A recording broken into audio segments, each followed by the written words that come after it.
Lo primero de todo, tengo la suerte de haber tenido otra serie de ponencias antes. Normalmente se suele decir, cuando estás de los últimos, ya han contado las cosas interesantes y tal. Sí que es verdad que han contado un montón de cosas interesantes, pero también es una ventaja porque me ahorra ocupar tiempo en eso y además así soy más breve, que seguro que lo agradeceréis.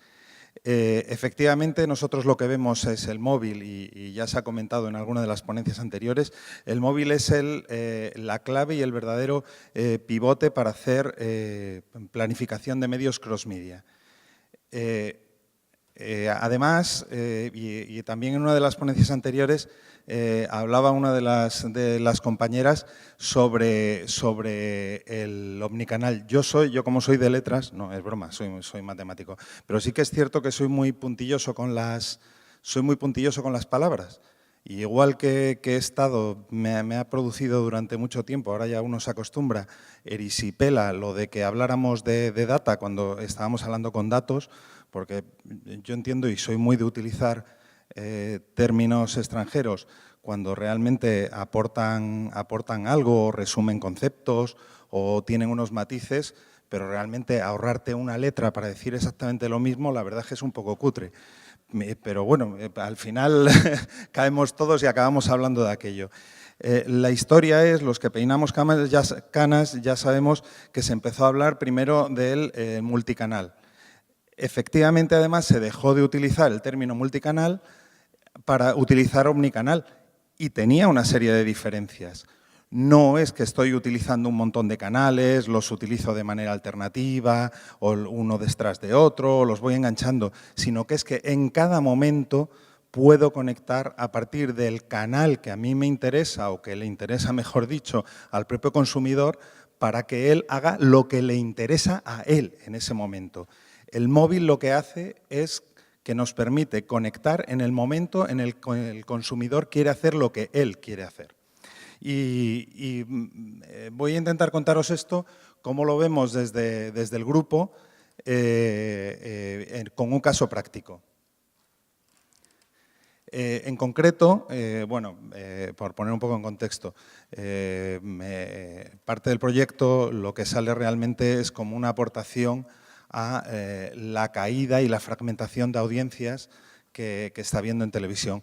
Mucho cuidado que el consumo de televisión todavía sigue siendo altísimo y sigue siendo el medio rey, a pesar de que no es el canal rey, que eso sería otra cuestión. En ese contexto, lo que decimos es, ¿cuál es el dispositivo con el que estamos 24 horas al día? Lo típico antes se hacía y se preguntaba, ¿cuántos de vosotros os despertáis con el teléfono y tal? ¡Wow! Levantaba todo el mundo. Ya ni lo pregunto, porque es que, es absolutamente abrumador y mayoritario. O sea, es un dispositivo que tenemos durante prácticamente las 24 horas del día a una distancia de menos de 1 metro de nosotros. Eso quiere decir que es lo más parecido a lo que sería, y si fuéramos perros, a la famosa historia esta del chip que tienen detrás de la oreja. Pues de momento, y hablando de dispositivos, es lo más parecido a tener un dispositivo incorporado con nosotros. Y además es que nos da acceso a un montón de cosas.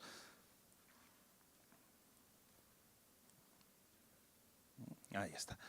Y os presento, cuando hemos dado forma a esto, le iba a llamar proyecto, pero realmente no es un proyecto porque está ya en marcha, es un producto o yo os diría más una manera de enfocar o de ver las cosas, que es, lo llamamos crossroads, porque realmente ese cruce de carreteras, sabéis que hay donde se cruzan dos de las grandes autovías en Estados Unidos, es el crossroads. Seguro que si metéis en Google Crossroads os sale un par de cartelitos de dos carreteras de estas americanas que se cruzan. De hecho, estuvimos pensando durante un tiempo utilizarlo de logo. ¿Qué es lo que hace Crossroads? Lo primero de todo, y lleva implícito un término que no sé si lo voy a decir muchas veces o no, pero que es tiempo real. O sea, está todo es trabajar y permite trabajar todo en tiempo real. Lo que hacemos, y en este caso hemos contado con dos partners en la primera parte del proyecto que hicimos, que han sido Fluzo y SmartMe. ¿Qué es lo que hace cada uno de ellos? También, y dejarme que saque un poquito de pecho, hemos ganado precisamente la semana pasada, ante este proyecto nos han dado los premios. Sabéis que la IAB Europa da unos premios de investigación y hemos ganado, por segundo año consecutivo nos han dado un premio. Este año ha sido por Consumer Devices y efectivamente porque tiene que ver con aplicación al móvil.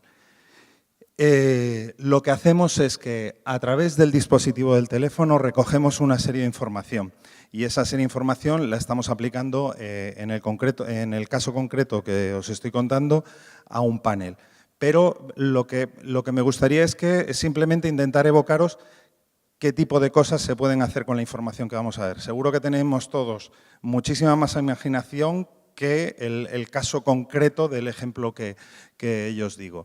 Creo que se ve mejor en un vídeo para que veáis un poco qué es lo que hace el SDK de Fluzo. En tiempo real identifica qué es lo que se está emitiendo en televisión. Esto es la pantalla del móvil de cualquiera de los usuarios. Identifica que estaba viendo el contenido de 4. Automáticamente hacemos zapping, cambia de cadena y él identifica que este anuncio en concreto donde se está viendo en ese momento es en Telecinco. Exactamente igual, si seguimos haciendo zapping, ahora va a sexta y apenas algún segundo después reconoce que es la sexta. Y exactamente igual reconoce cuáles son los tipos de contenido. O sea, todo esto o se puede tener tagueado previamente, o sea, se puede tener en la base de datos previamente o se puede hacer a posteriori. Y veis, esa pantallita que se ve ahí a la derecha, eso es la analítica web, es el Google Analytics realmente, con lo cual nos permite todos los contenidos offline, que en este caso son televisión, pero podría ser exactamente radio o cualquier otro tipo de sonido, lo podemos estar integrando como un evento digital para mezclar con nuestra analítica web. Para entendernos, es como si fuera, he contado un poco en cutre y para andar por casa, es como si tuviéramos un Shazam. La diferencia es que Shazam machea en tiempo, según le estamos dando, contra una base de datos que tienen de millones o miles y millones de canciones, y aquí lo que estamos es macheando en tiempo real con lo que se está emitiendo en televisión, en radio u otro tipo de contenidos en ese momento, lo que está sonando alrededor de nosotros. Es más fino que el Shazam, porque funciona, por ejemplo, teniéndolo en un bolsillo y todo este tipo de cosas. ¿Y qué es lo que hacemos con todo esto? Ya os podéis imaginar que esto aplicado a un panel, que es lo que hicimos, nos permite tener una cantidad de información. Esto es fruto, el proyecto es fruto, primero hicimos un piloto con 200 usuarios, pues por ejemplo para saber si la gente aceptaba el que se le instalaran ese tipo de cosas, qué tipo de consentimiento había que pedir, pues por ejemplo si se comía la batería. Pues en la primera versión que hicimos la batería llegaba a media mañana, pues eso se ha optimizado y el consumo de batería es prácticamente imperceptible.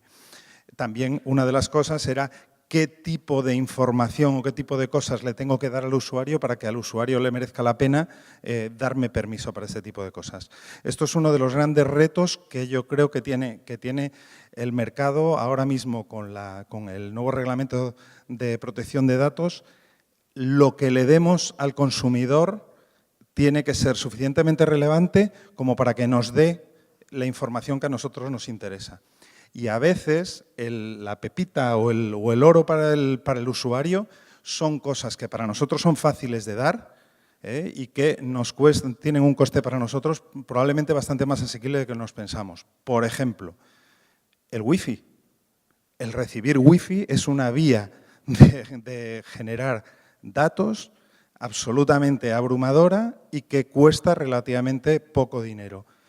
Son líneas de trabajo que bueno, pues por pinchazos empresariales que ha habido históricamente, pues como fue en su día, por ejemplo, el de GoEx o como alguno más que probablemente tenéis en la cabeza, pues parece que se han abandonado. Pero y creedme, es una manera muy buena de conseguir datos. Hay muchos otros.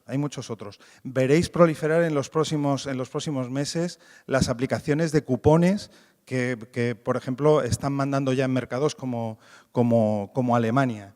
El que tú acabes dando dinero directamente por el que estén recogiendo información y la compartan contigo es una vía de conseguir otra información que para el consumidor no tiene ningún valor y que para nosotros es oro molido, valga la redundancia. Estuvimos recogiendo datos durante algo más de 2 meses y de 1.600 personas. 24 horas, 7 días a la semana, durante más de 2 meses, los datos de 2.000 personas. Que sabíamos qué es lo que estaban oyendo, por tanto contactando en radio y televisión, y a la vez qué era lo que hacían inmediatamente después con su móvil. Porque dices, yo veo un anuncio de un determinado anunciante y ¿qué es lo que hago en consecuencia? Me meto en Google y me pongo a buscar sobre el nombre de ese anunciante, me meto en una de mis apps y hago algo en consecuencia, pues eso es precisamente todo lo que nos dedicamos a dar. Esta es la típica de coger y marcar paquete. O sea, salen muchos números muy grandes que a los matemáticos nos gustan mucho y si queremos hablar de Big Data, pues este tipo de cosas es, la traducción de Big Data en este caso sería datos a lo bestia. Que eso es, y efectivamente lo que os diría, y por fijar en un par de sitios, lo que os diría es los accesos que los tenemos, cuántos se hacen a través de datos, o sea, tirando de los datos del 3G, 4G, cuántos se hacen a través de Wi-Fi, o, por ejemplo, número de aplicaciones que se han utilizado, o, por ejemplo, el número de URLs que hemos estado analizando durante este tiempo, o, por ejemplo, el número de búsquedas relacionadas con exactamente lo que había visto en televisión, o escuchado en televisión, o había escuchado en la radio. Y eso lo que nos da es una medición cross-device. Bueno, no me voy a enrollar mucho. Lo que sí que os digo es que primero nos aporta muchísima información sobre cómo se está viendo la televisión ahora mismo, qué es lo que se hace fuera de lo que mide Kantar. Desde cuánto es lo que se mide de verdad o de un determinado programa on demand o no. Y esto era un ejemplo, por ejemplo, de Got Talent. ¿Vale? Nos permite trabajar con todo ese visionado de canales y de todas estas cadenas de televisión alternativas que tenemos con los Netflix, los HBOs, etcétera, y meter YouTube también en una planificación de televisión, porque al final es un formato audiovisual. La segunda pantalla, yo ya tengo dudas, yo creo que probablemente cuando se está con la televisión y con el móvil, probablemente la segunda pantalla sea la tele, que la tienes de fondo mientras estás haciendo otra serie de cosas. Porque si veis qué tipo de aplicaciones son las que se utilizan, ni siquiera, sabéis que se diferencian los finos en estas cosas entre el meshing y el stacking en televisión, sobre si lo que estás haciendo con el móvil tiene relación con el propio contenido del programa o no tiene relación. Bueno, pues resulta que el top de aplicaciones, el ranking, la mayoría son cosas que estamos haciendo además de ver la televisión. O probablemente esto es lo que estamos haciendo y tenemos la televisión de fondo en muchos casos. ¿Y cómo se aplica a campañas concretas? Bueno, esta es de una compañía, los nombres los tengo cegados. Ya os podéis imaginar que no hay ninguna telco en España que se llame Krusty Telco. Esto lo que es gente que vio el anuncio y que automáticamente cogió y se metió, tecleó el nombre de esa compañía telefónica, directamente tecleó la URL. Un 3%. Yo creo que es un porcentaje bastante bueno. Si inventáramos un funnel, el que un 3% de la gente que vea el anuncio directamente se ponga a buscar información sobre ese producto es francamente bueno. Otros directamente lo que hicieron es que buscaron el nombre de la compañía y en Google les acabó dirigiendo allí. Pero además hay otro tipo de cosas que nos permiten romper barreras entre lo digital y el mundo físico. Este es un ejemplo de uno de los panelistas, ve un anuncio de Krusty Burger, evidentemente tampoco es un nombre real, una cadena de hamburgueserías, y cuál es el uso que puede ir relacionado. Sabemos que ha visto el anuncio, sabemos que ha utilizado la propia aplicación de ese mismo anunciante, sabemos que ha buscado, después ha buscado en Google ubicaciones de esa misma hamburguesería y sabemos que ha acabado estando en concreto en una de esas hamburgueserías. Viene muy relacionado con cosas, no suena raro porque hemos visto utilizaciones de este tipo en presentaciones anteriores, pero la cuestión es que tenemos trazada todo ese contacto, ese ecosistema que llamamos nosotros, ecosystem, con el cual sabemos el Consumer Journey.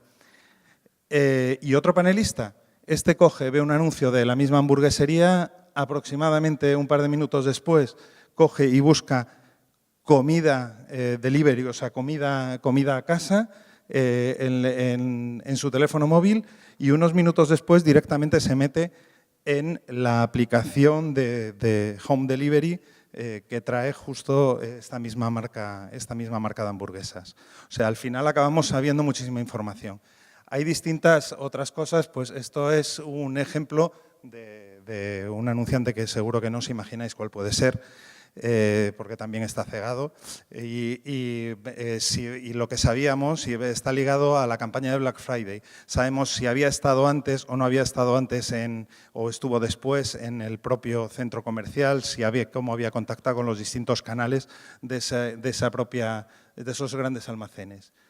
Y podemos medir el retorno. Lo tenemos y sabemos exactamente, además les pudimos preguntar cuál era lo que se habían gastado medio. Esta es la campaña de Amazon relativa al Black Friday último.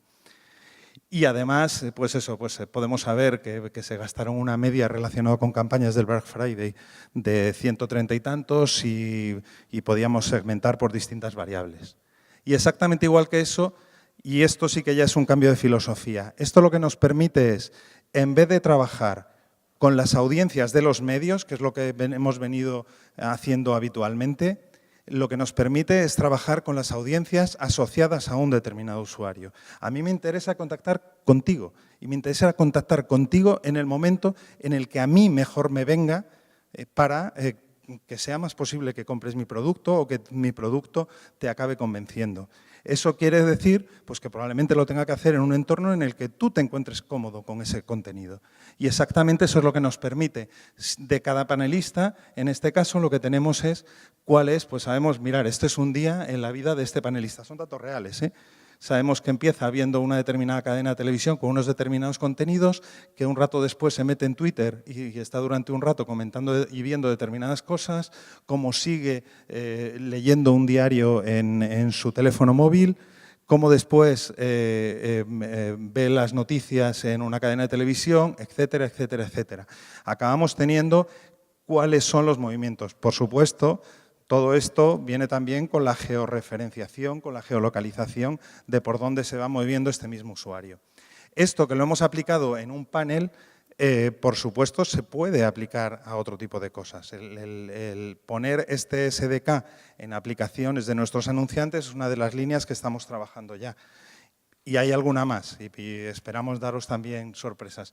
Pero como resumen, yo os diría, el cambio de paradigma es brutal. Dejamos de trabajar con las audiencias de los soportes. A mí que al mundo le vaya bien me alegro mucho porque además tengo buenos amigos allí y es un buen periódico, como podría decir otros más, pero profesionalmente ya no me aporta eso que quería. Yo lo que quiero es contactar con los usuarios, estén leyendo en ese momento El Mundo o estén leyendo El País. Me da exactamente igual. Lo que quiero es coger al usuario en el momento justo. Y el concepto de audiencias asociadas al usuario yo creo que es lo que es el futuro que nos espera en los próximos años. Y nada, espero no haberme pasado demasiado de tiempo. Muchas gracias.